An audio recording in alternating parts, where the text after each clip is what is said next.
My Pet Book by Bob Staake.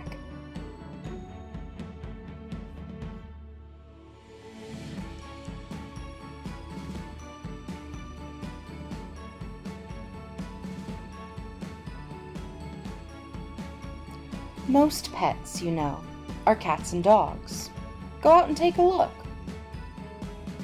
But there's a boy in Smartytown whose pet is a little book. He never cared for puppy dogs, and kittens made him sneezy. He pleaded with his mom and dad, "I want a pet that's easy." "A book would make a perfect pet," he heard his mother say. And Dad had read that no pet book had ever run away. So they strolled right past the pet store to a shop with books for sale. Not one had whiskers, fur, or fleas, or a waggy little tail. How could the boy pick out just one? Too tough for this book lover. But then a small book caught his eye with a frisky red hardcover. Of all the books within the store, he liked this one a lot. The pages crisp, the printing fine, its spine so very taut. He didn't need to give his pet a name like Rex or Spot. It wouldn't answer anyway, and so the book was bought. It never ate, it never drank, it couldn't do a trick. It never shed, it had no fleas, it couldn't fetch a stick. It never needed bathing, and its ears would never droop. But best of all, that little pet, it didn't even poop. A better pet you couldn't have for graceful evening strolls.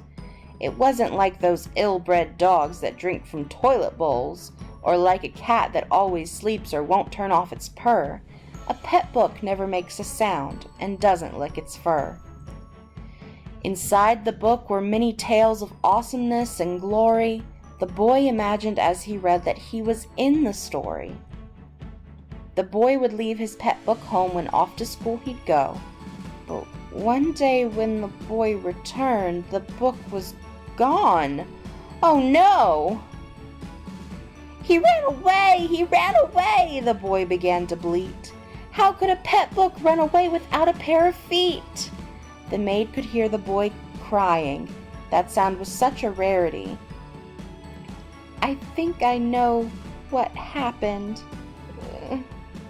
I gave your book to charity." While cleaning out the house of junk, the maid had grabbed a box and filled it full of household things like cups and plates and socks. The pet book must have simply been swept up while on the floor, and then the maid took box and all straight to the old thrift store. They raced downtown in hopes that they would find it on a shelf, just sitting there and waiting near a dusty Christmas elf. It wasn't hanging with the coats or sitting with the chairs. The pet book wasn't with the lamps or snoozing with the stuffed bears. Of course they went through all the books, the new ones and the old. The pet book wasn't anywhere. It must have just been sold. They slumped down on a musty couch and in unison they cried. But then the maid leaned in and asked, where would a pet book hide? The boy had never thought of that. He broke into a smile. He remembered something he had seen in the cat and dog stuff aisle. "If I were just a scared pet book, I'd likely sneak in there. Perhaps the dark would help me hide and make me disappear." Then with his hand the boy reached in to feel around each nook, and then he pulled it out to see. He'd found his lost pet book! They drove back home, the three of them, the pet book checked for wear. The boy was quite relieved to find not one torn page was there. A crazy day they had indeed, yet the story ended well, and now the boy and his pet book had their very own tale to tell. The boy's mom gently asked him how a book could bring such joy. "It's 'cause every book's a friend," said the yawning little boy. His eyes were sleepy from the search and all the time it took, but now the boy could dream all night with his lost and found pet book.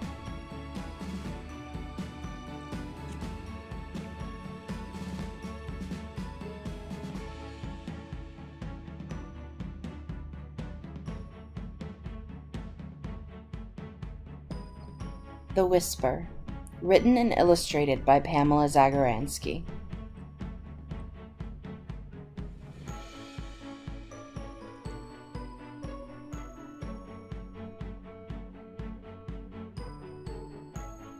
There was once a little girl who loved stories.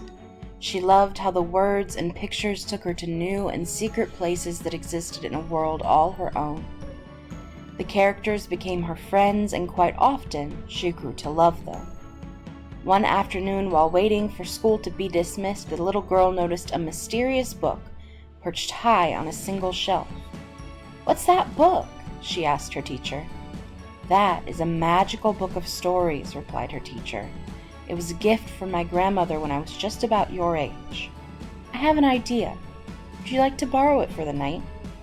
"Oh, yes, please, thank you," said the little girl, just as the clock struck 3. The teacher gave her the book, and with great anticipation the little girl sprinted out the door and ran all the way home.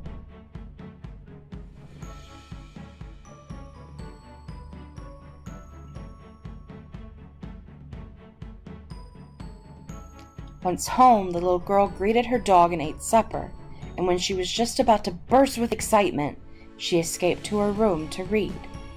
The little girl opened the book and began turning through the pages one by one. Each picture was more beautiful and curious than the next, but by the time she arrived at the very last page, she could scarcely see, for her eyes were filled with tears. Where were the words? Where were the stories? "It's just not a book of stories without any words," she thought. As the little girl paged through the wordless book, she heard the wind blow and then a small whisper. "Dear little girl, don't be disappointed. You can imagine the words. You can imagine the stories. Start with a few simple words and imagine from there. Remember, beginnings, middles, and ends of stories can always be changed and imagined differently. There are never any rules, rights, or wrongs in imagining. Imagining just is." The whisper sounded so knowing and wise to the little girl that she opened the book to the first page and began. At first, it felt difficult to imagine a story, so she looked harder at the picture. Are the bears best friends? She wondered.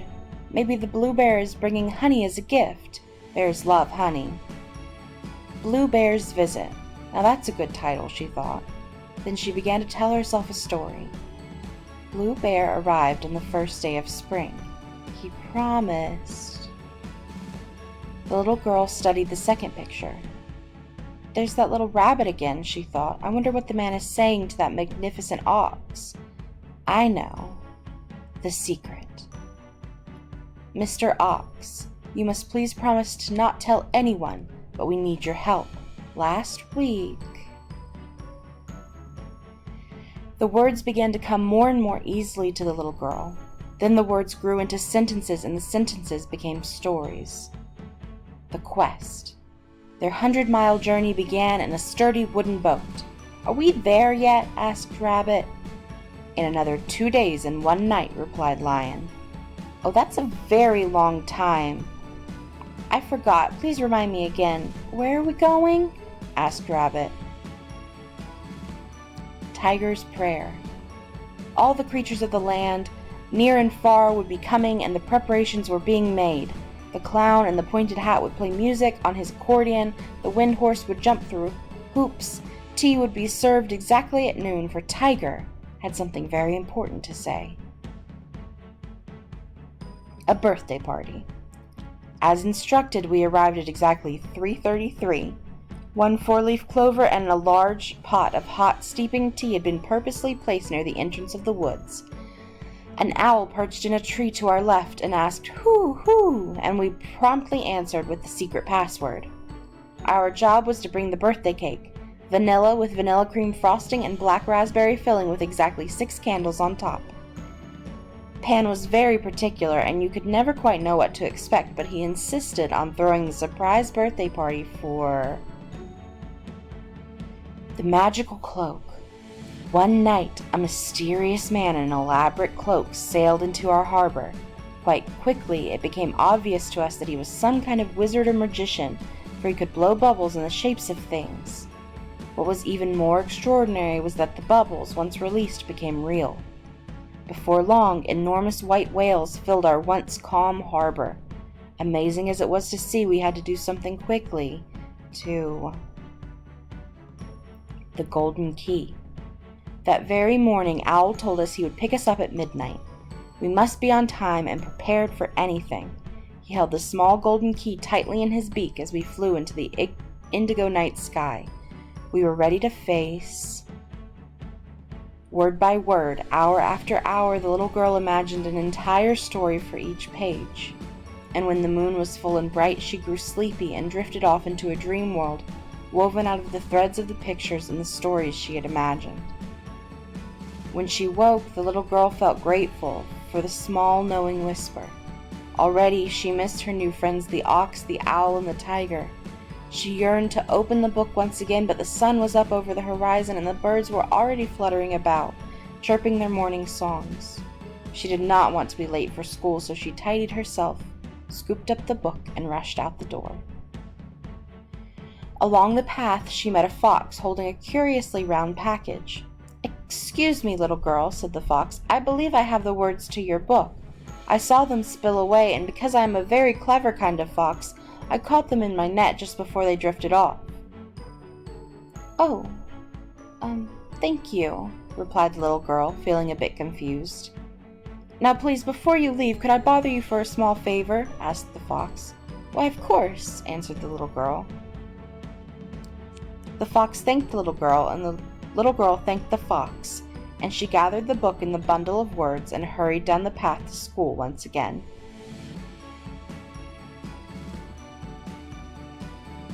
"I'm so sorry I'm late," said the little girl, catching her breath.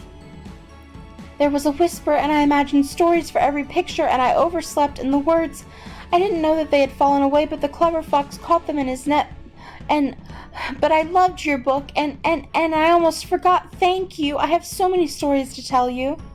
"I can't wait to hear," replied the teacher with a smile.